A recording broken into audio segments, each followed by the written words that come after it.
오늘 우리는 파리 선한교회, 우리 교회 창립 23주년 감사 예배로 하나님 앞에 모였습니다.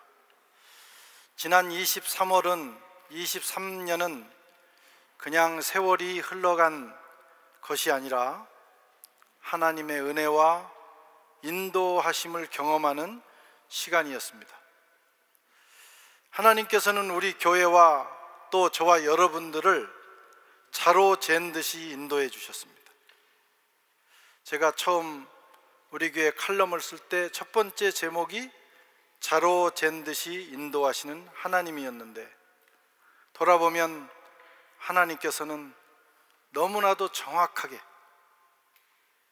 마치 자로 잰 것처럼 우리 교회를, 그리고 우리 인생을 인도해 주셨습니다. 이 일에 우리 모두가 증인입니다. 이제 23년을 그렇게 달려왔는데 23주년을 맞이한 우리 앞에는 전에 없는 변화의 시대가 기다리고 있습니다.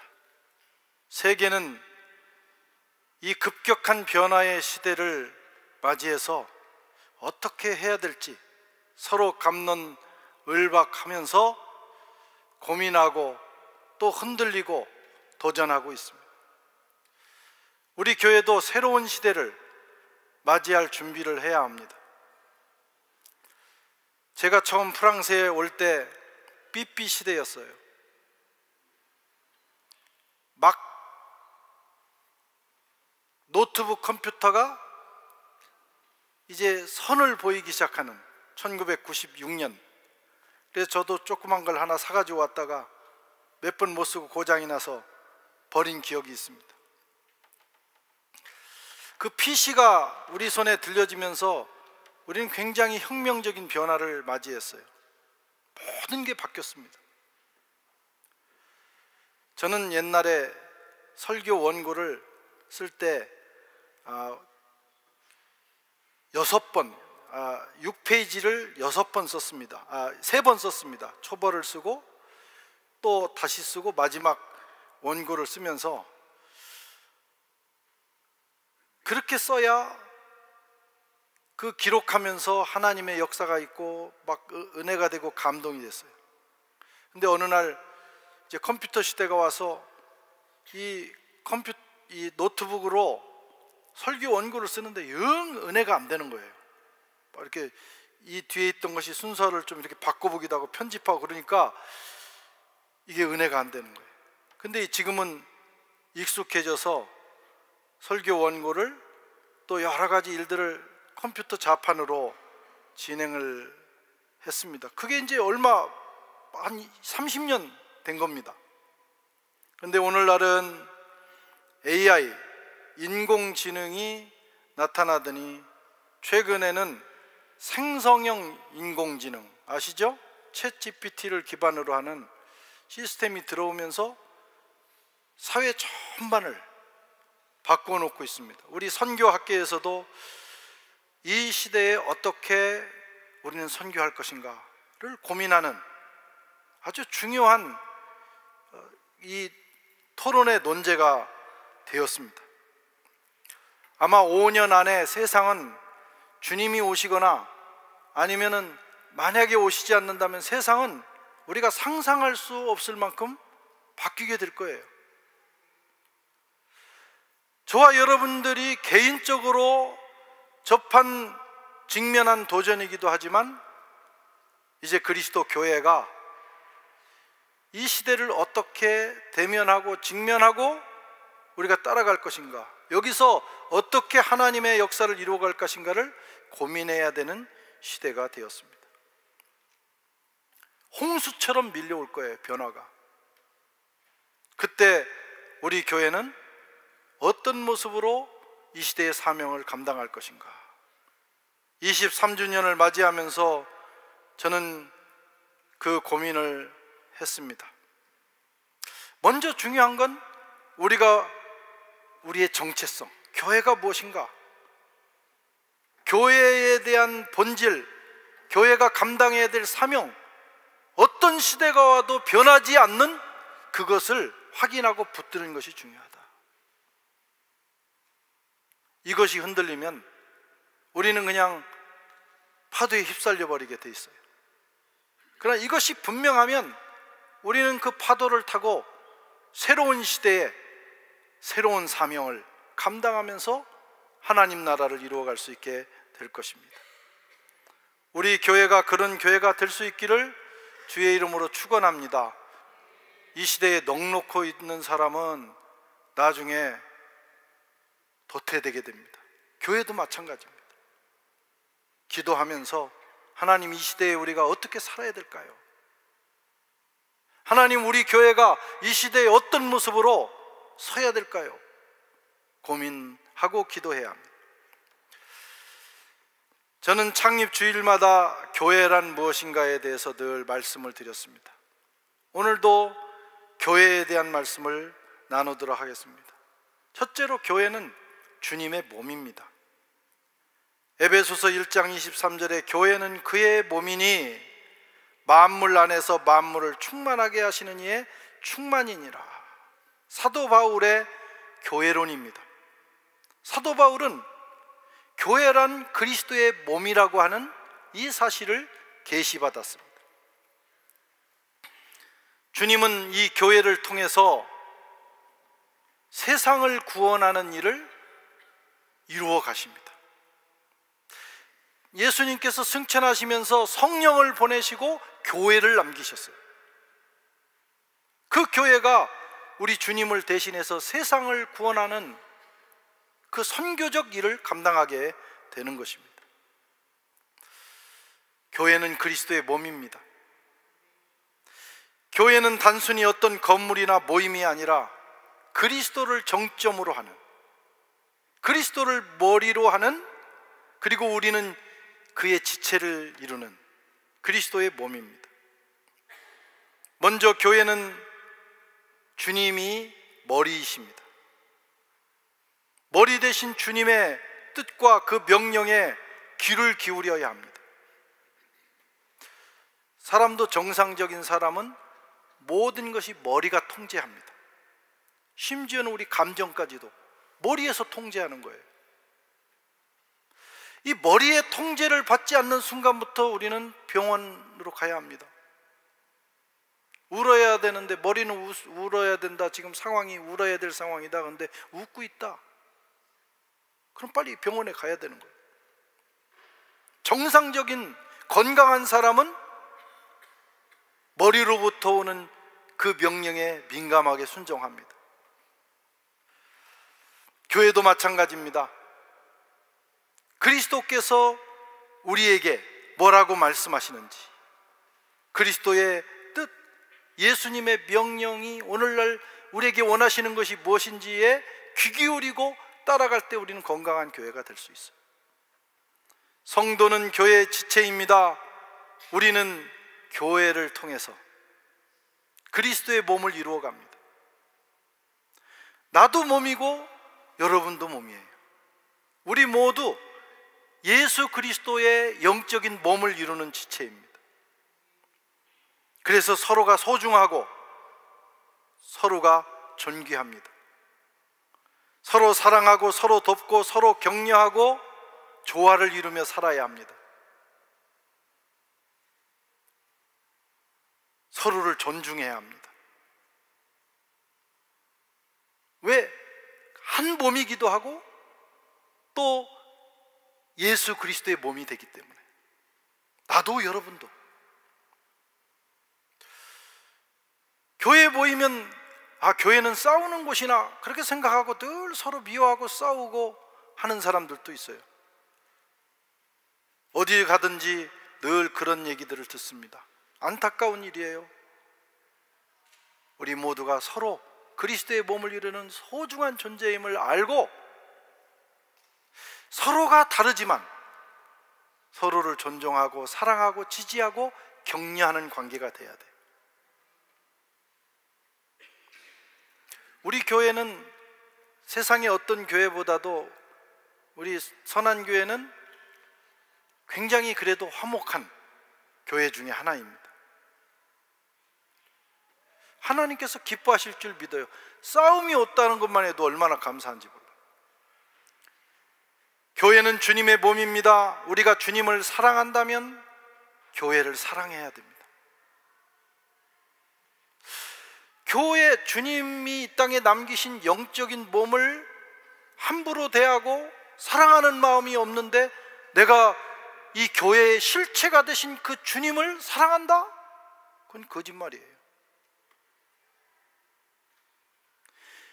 주님의 영적인 몸인 이 교회를 사랑할 수 있을 때, 우리가 주님의 실체를 만났을 때 우리가 주님을 사랑할 수 있는 거예요. 지상에 있는 주님의 몸을 사랑하고 존귀히 여기고, 우리 마음에 때로는 교회가 보잘것없어 보이기도 합니다. 아유, 이런 사람들이 모여, 저런 사람들이 모였어? 우습게 보일 수도 있어요. 예수님이 이 땅에 오셨을 때 사람들의 눈에는 보잘것없는 존재로 보였다고 그랬어요. 그러나 그는 주님이셨습니다. 그러나 교회는 교회입니다. 주님의 몸된 교회입니다. 우리가 그걸 알고 늘 주일날 교회를 나올 때, 또 공동체의 모임을 대할 때, 성도들을 대할 때 주님 대하듯이 설레는 마음으로. 여러분 교회 올 때 오늘 설레셨어요? 주일날 아침에 일어나서 오늘 내가 주님의 몸된 교회 공동체에서 함께 예배 드린다 하면서 그 설레는 마음으로 나올 수 있어야 돼요. 교회는 사이즈가 아닙니다. 크고 많이 모인다고 교회가 되는 건 아니에요. 우리 생각에는, 우리 잠재의식 속에는 저 교회는 크니까 진짜 좋은 교회다.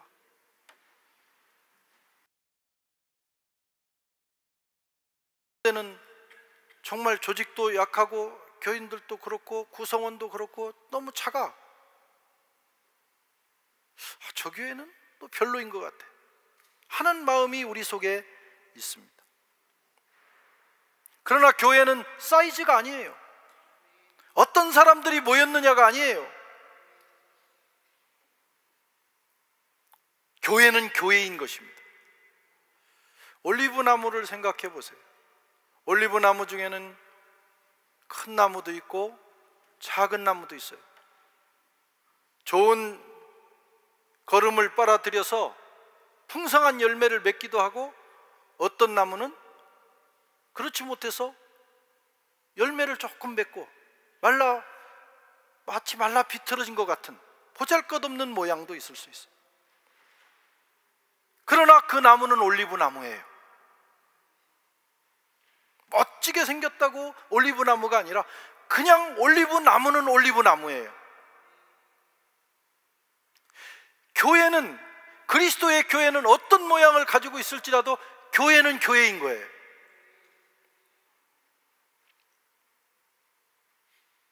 올리브라는 본질을 가진 나무가 올리브 나무이듯 교회라는 본질을 가지고 있는 교회는 교회인 것입니다. 우리의 선입견을 버려야 돼요. 이 교회는 좋은 교회고 저 교회는 나쁜 교회가 아니라, 교회라고 하는 그리스도의 본질을 가진 교회는 다 소중한 교회입니다. 도시에는 대형 교회들도 있어요. 시골에는 작은 교회도 있어요. 어떤 교회는 가보면 겨우 몇 사람 모여서 예배를 드려야 되는 상황에 놓인 교회도 있어요. 국내 교회도 있고 우리 같은 디아스포라 교회도 있어요. 모두 다 주님의 몸된 교회입니다. 사이즈가 정통성을 증명하는 게 아닙니다. 좋은 프로그램을 가지고 있다고 해서 교회의 정통성을 증명하는 게 아니에요. 교회는 주님의 이름으로 보이고 성령이 운행하시고 주님이 주신 사명을 감당하는 교회, 그 교회가 주님의 몸된 교회입니다. 우리는 그걸 늘 추구해 왔어요.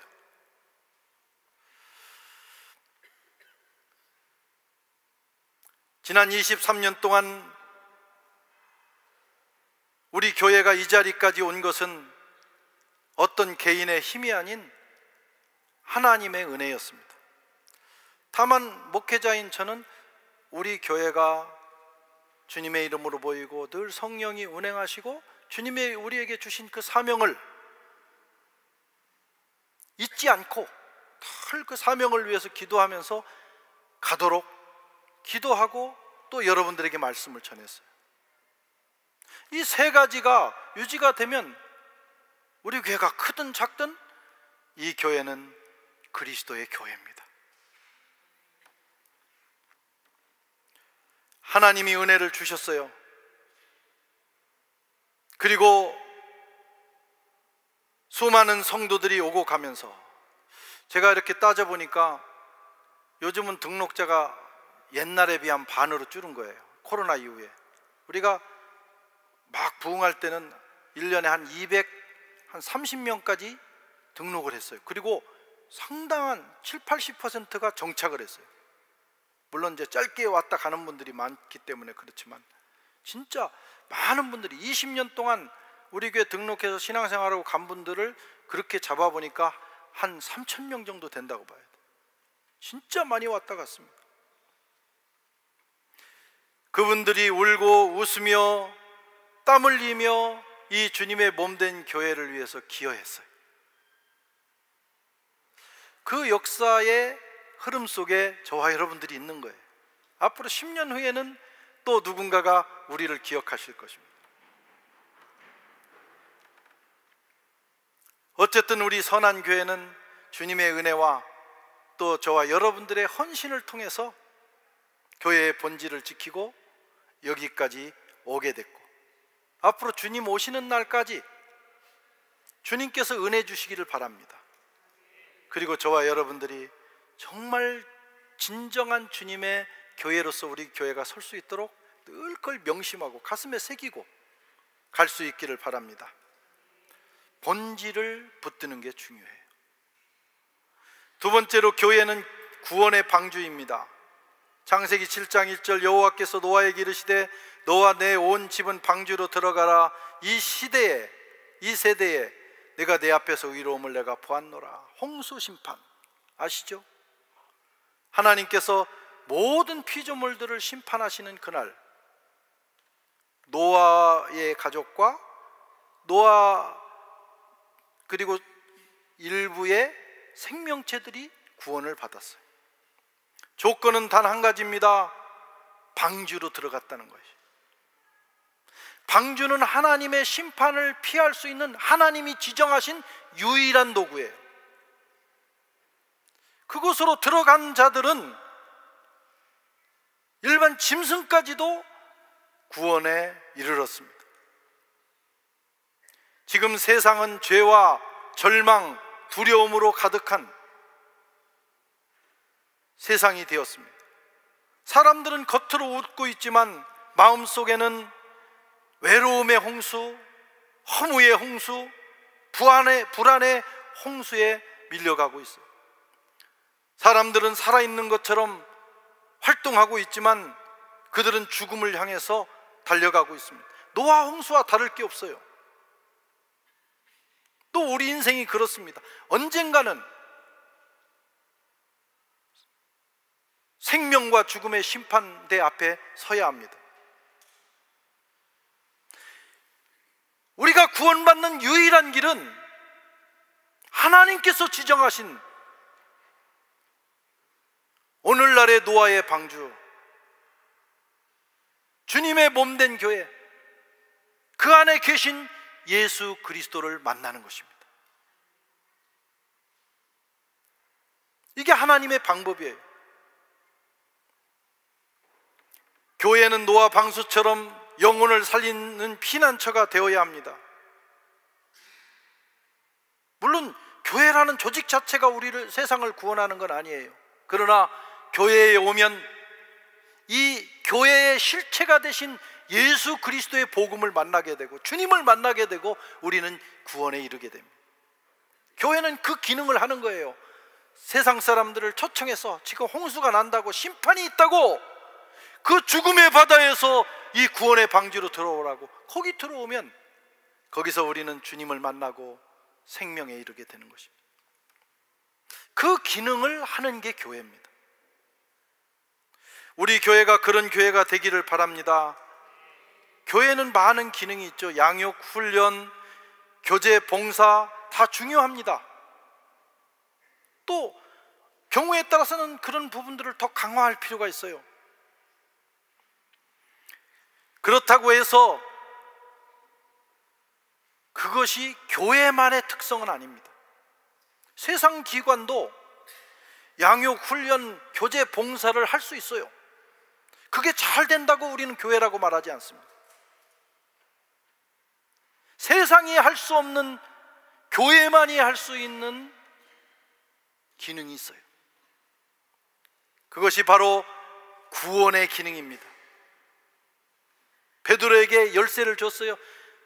교회를 세우면서 내가 열면 하늘에서도 열리고 닫으면 하늘에서도 닫으리라. 교회는 그 사명을 가지고 있어요. 세상을 살리는 기능, 구원의 기능입니다. 누구든지 교회로 초청해서 교회에 들어와서 우리 교회가 소개하는 예수 그리스도의 복음을 만나면 구원에 이르게 되는 거예요. 우리는 그 일을 부지런히 감당해야 합니다. 그들을 초청하는 것을 전도라고 하잖아요. 하나님께서 우리 교회를 이 파리 땅에 세우신 것은 이 도시에 방황하는 영혼들을 구원으로 초청하라는 명령입니다. 이 프랑스는 화려하고 아름다운 도시. 오늘 아침에도 권 목사님하고 우리 일부 예배 마치고 차 한잔 마시고 나오면서 야, 정말 파리는 아름답다. 파리를 살다가 다른 곳에 가면 사실 가서 그냥 여기도 좋다고 하지만 파리만큼 좋은 곳은 없어요. 아직 그걸 모르는 분은 파리 지향이 아니에요. 진짜 어디를 가봐도 이렇게 아름답고 이렇게 유구한 역사를 가진 이 땅에 수많은 영혼들이, 우리 개신교 통계로 말하면 3.2%만 교인이에요. 그 복음을 알아요. 나머지 97%가 주님을 알지 못하고 방황하는 영혼들이 살고 있어요. 잃어버린 영혼들, 고단한 이민자들, 난민들, 인생의 의미를 잃고 방황하는 영혼들이 가득한 곳이 프랑스 파리고 프랑스 땅이고 유럽 땅이고 사실은 온 세상이 그렇습니다. 하나님이 우리 교회를 세우신 것은 여기 교회 세워서 그저 너희들끼리 잘 먹고 잘 살고 외로울 때 서로 만나고 마음의 평안을 얻고 그걸로 끝이 되라, 그렇게 세우신 것은 아니란 말씀. 그러기 위해서는 많은 교회들이 이미 있어요. 하나님이 우리 교회를 여기에 세우신 것은 교회의 본질적인 사명을 감당하라는 거예요. 죽어가는 영혼들을 보고 그들을 향하여 복음을 선포하고 교회로 초청해서 예수 그리스도의 복음을 가르쳐주고 그 일을 감당하라는 겁니다. 교회가 역사를 거듭하고 우리 개인이 신앙의 연륜이 더할 때 우리는 자칫 목적을 잃게 됩니다. 본래 세우신 목적, 복음 전하는 걸 게을리한다, 이런 말씀이에요. 우리가 처음 교회가 세워져서 막 은혜 받고 날마다 눈물로 살던 그 시절을 기억합니다. 아마 여기 오래되지 않은 분들은 잘 모르실 거예요. 1년 내내 하나님 은혜 주셔서 1년 내내 울었어요. 그리고 누구든지 만나면 복음을 전하고 교회로 초청하고 그들이 변화되고 치유되고 회복되는 역사가 있었어요. 그게 교회의 참 모습입니다. 그런데 어느 날부터 전도하는 사명을 잊어버리기 시작했어요. 너무 편안해진 거죠.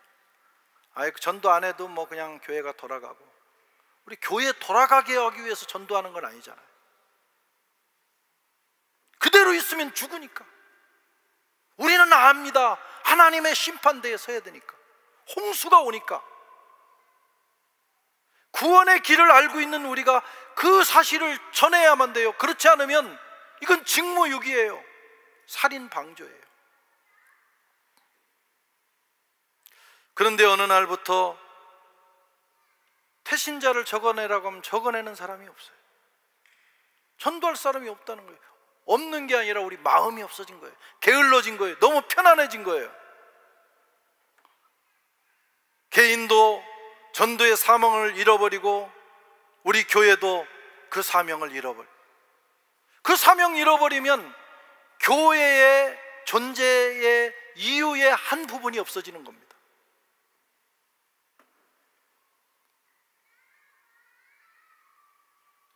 (2000년) 전이나 지금이나 앞으로 새로운 시대가 열린다 할지라도 이 사명은 변함이 없어요. 다른 구원이 없어요. 예수 그리스도만이 우리의 구원이십니다. 그 사실을 우리는 알고 있어요. 교회는 부지런히 전해야 되고요, 그 사명을 감당해야 합니다. 방주의 문을 활짝 열어야 합니다. 나이만 23살 먹었지 옛날 그 부지런히 복음을 전하던 그 정신을 잃었다면 우리는 이미 존재의 가치를 잃어가고 있는 거예요. 마지막 심판의 때가 이르기 전에 부지런히 우리 이웃들에게 복음을 전하고 그들을 그리스도께로 초청하고 교회로 초청하고 말씀을 듣게 하고 생명에 이르도록 해야 할 줄로 믿습니다. 매주 교회 나올 때 나만 나오지 말고 그전에는 막 누구도 데리고 누구도 하면서 어쨌든 말씀을 현장에 오면 말씀을 듣잖아요. 그렇게 영혼에 관심이 있었는데 어느 날부터 그 관심이 없어져요. 그러면 안 돼요.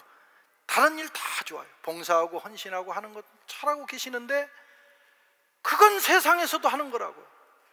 교회가, 성도가 영혼에 대한 관심을 잃으면 안 된다.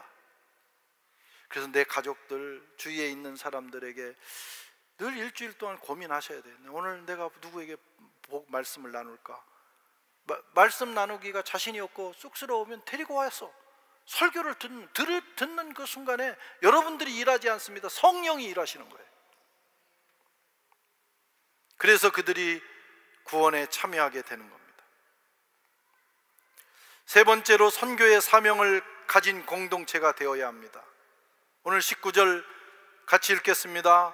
그러므로 너희는 가서 모든 족속으로 제자를 삼아 아버지와 아들과 성령의 이름으로 세례를 베풀고 내가 너희에게 분부한 모든 것을 가르쳐 지키게 하라. 볼지어다 내가 세상 끝날까지 너희와 항상 함께 있으리라 하시니라.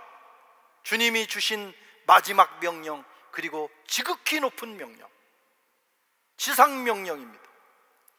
너희는 가서 모든 족속으로 제자를 삼아라. 이것이 교회의 존재 이유예요.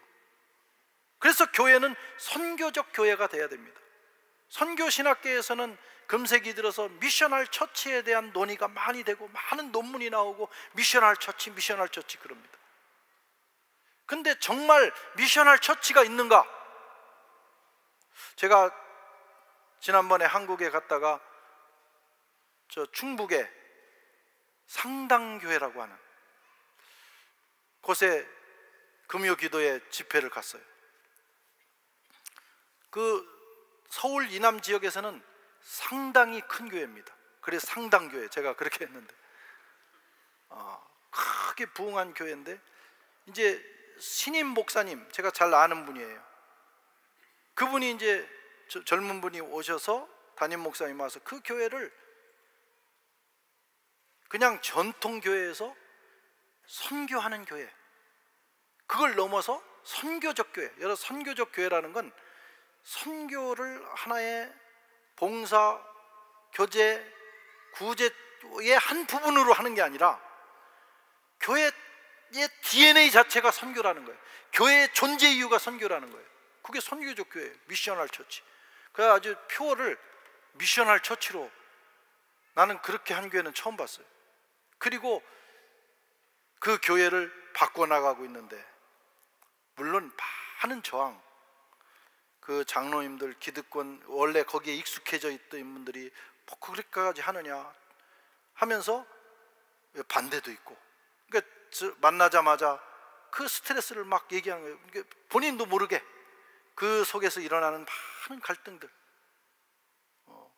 그동안 1세대가 얼마나 수고하면서 이루어놓은 교회인데 이 교회를 새로운 체질로, 이게 사실 한 단계 업그레이드 되는 거거든요. 근데 그 익숙한 분들은 그게 또 싫은 거예요. 근데 많이 바꿔졌더라. 근데 바꿔지면서 그 교회가 그렇게 한 세대가 지나면 이렇게 생명력을 잃고 마치 고목처럼 될 수 있는데 그냥 신앙생활 하는 거예요, 시스템에 따라. 그런데 교회의 본질을 회복하면서 교회가 다시 막 생명력 있게 살아나는 걸 봤어요. 그러면서 그 본인의 그 교회의 꿈도 그렇지만 제가 볼 때도 서울 이남의 교회, 그 우리 개신교회의 선교적 센터가 될 만한 그런 가능성을 보게 됐어요. 그게 선교적 교회가 돼야 돼요. 그게 주님이 원하시는 교회의 모습입니다.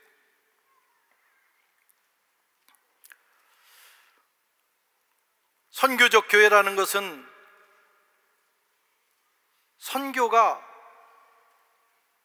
좋아하는 사람은 하고 어떤 프로그램이 아니라 교회가 DNA 자체가 선교다.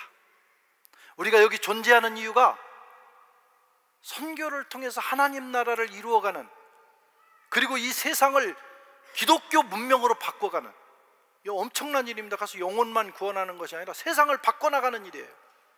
기독교적인 가치로. 그 일을 위해서 하나님이 교회를 세우셨다. 그 일을 위해서 하나님께서 우리 교회를 또 세우신 줄로 믿습니다. 근데 이제 또 하다 보면 막 그 학자들이나 선교사들이나 교회들이 선교적 교회 하다가 보면 선교는 안 하고 또 선교적 교회만 얘기하는. 우리는 그냥 말로만 하는 선교적 교회가 아니라 우리 교회는 이제 앞으로 우리도 이제 선교에 대한 맛을 봤어요. 선교가 얼마나 중요한가. 원래 이 디아스포라 교회가요, 선교지에 세워졌기 때문에 선교를 잘할 것 같지만 디아스포라 교회가 선교를 하기가 너무 어려워. 그 중에 하나가 뭐냐면, 선교를 하려면, 이 일을 감당하려면 많은 에너지와 관심을 선교를 위해 쏟아야 되는데, 그러면 또 성도들은 자기 케어를 원하는 거예요. 그래서 특히 해외에 사는 사람들은 외롭고 힘들고, 그러니까 더 이 일에 집중해 주기를 원하면서 이 밀당을 하다가 대개 여기로 그냥 가서 결국은 선교를 못해요. 그러나 그걸 이겨야 교회의 존재 이유가 있어요.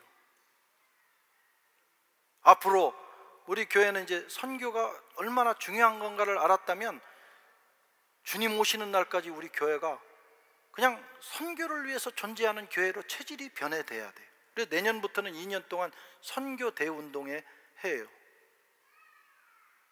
지금 금년까지는 성령 대행진의 해고. 진짜 그런 역사가 일어나야 되는, 이게 새로운 시대와 함께 이게 아마 맞물려 갈 거예요. 뿐만 아니라 선교사 교회가 돼야 돼요. 말만 선교 하지 말고 우리 모두가 선교사가 돼야 돼. 여러분들이 다 선교사가 돼야 돼. 생활 선교사가 돼야 되고 현장 선교사가 돼야 되고. 그게 하나님의 뜻입니다. 주님의 제자들만 선교사가 되는 게 아니고 모든 성도를 하나님께서 선교사로 부르신 거예요. 교회는 단순히 모이는 곳이 아닙니다. 흩어져 복음을 전하는 공동체가 돼야 돼요. 모여서 교회를 이루지만 흩어져서 사명을 감당함으로 교회가 완성되는 것입니다. 선교는 쉬운 것일까요? 어려운 것일까요?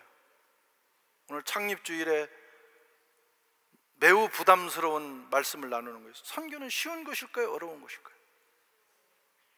쉬워요. 왜? 내가 순종하면 하나님이 하시니까. 어려워요. 왜? 선교를 시작하는 순간 우리는 음부의 권세와 직면해야 합니다. 영적 전쟁이 시작되는 거예요. 쉽지 않아요. 그 일을 우리 교회가 해보겠다, 우리 단기 선교를 가겠다, 이 선교에 내 마음을 품는 순간 영적 방해가 시작이 되는 거예요. 마귀가 가만히 있나? 어려운 거예요. 박해와 미움을 받아야 돼요. 좋은 일 한다고 박수 쳐주지 않습니다. 쓸데없는 짓 한다고 합니다.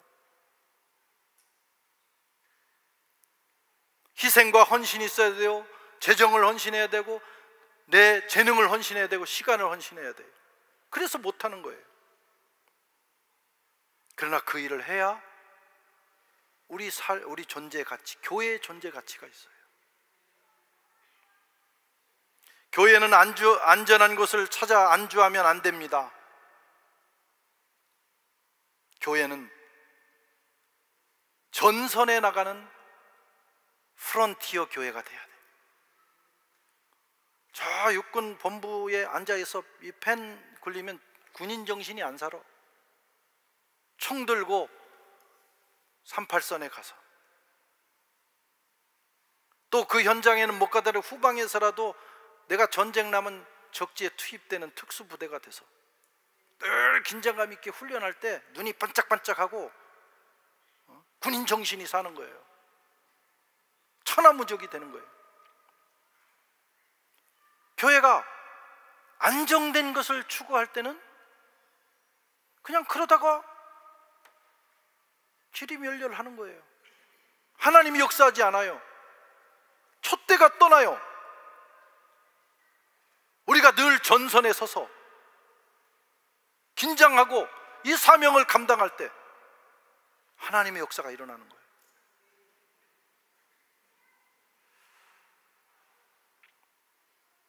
그래서 아까 이제 우리 목사님이랑 그 권 목사님이랑 그런 얘기도 했어요. 안수 집사님 한 분하고 우리가 내년도에 단기 선교 갔다 올 때, 우리 단기 선교는 이제 선교의 출발입니다. 여러 축복이 있어요. 우리가 가서 현장에서도 사역을 하지만 다녀온 우리 마음속에 선교의 마인드가 들어와요. 그래서 내가 평생 그 선교의 짐을 가지고 살아요. 얼마나 좋은 일인지 몰라요. 그리고 또 하나는 꼭 갔다 오면 사역자들이 하나씩 탄생한다니. 선교사가 된, 목사가 된, 사모가 된 반드시 탄생합니다. 얼마나 좋은 일인지 몰라요.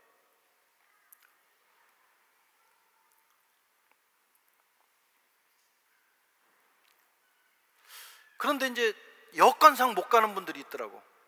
우리는 2주를 막 빡세게 훈련해가지고 갔다 와. 이것은 없어지지 않아요. 그러나 내년에는 직장 때문에 2주를 다 못하는 분들에게도 기회를 드리기 위해서 한 1주 중간에 딱 그 전반부만 마치고라도 올 수 있는 그런 프로그램도 돌렸으면 좋겠다. 그래서 선교 현장에 한번 가보면요, 인생이 달라진다니까. 그렇게 얘기해도 아직 그걸 경험 못한 분, 한번 간 사람은 계속 가는데 안 한 사람은 그렇게 얘기해도 안 와요. 하여튼 그렇게라도 해보려고 합니다. 왜? 이게 이렇게 중요하니까. 복음을 들고 열방으로 나가는 교회가 돼야 됩니다. 그러다 보면 재정도 많이 써야 되고, 개인도 그렇고 교회도 마찬가지예요. 거기 들어가는 게 있어요. 그러다가 너무 선교하다가 교회가 부흥 안 할 수도 있어요. 선교라는 사명을 감당하다가 교회가 산화돼도, 그거 감당하다가 그냥 없어져도 그거 안 감당하는 것보다는 훨씬 훌륭한 거. 하나님은 우리를 궁극적으로 선교를 위해서 부르셨어요. 아멘도 없으시잖아요. 혹시 나보고 가라고 할까봐. 못 가도 뒤에서 함께 기도하면서 참여하는 게 중요합니다. 우리 교회가 23년간 하나님의 은혜를 누린 것은 이제 세상을 향해서 나가라고 하는 하나님의 메시지입니다. 디아스포라 교회로서 우리는 파리에 있지만 파리만을 위해서 존재해서는 안 됩니다. 여기서도 전도하고 또 국경을 넘어야 돼요. 유럽을 향해서, 열방을 향해서.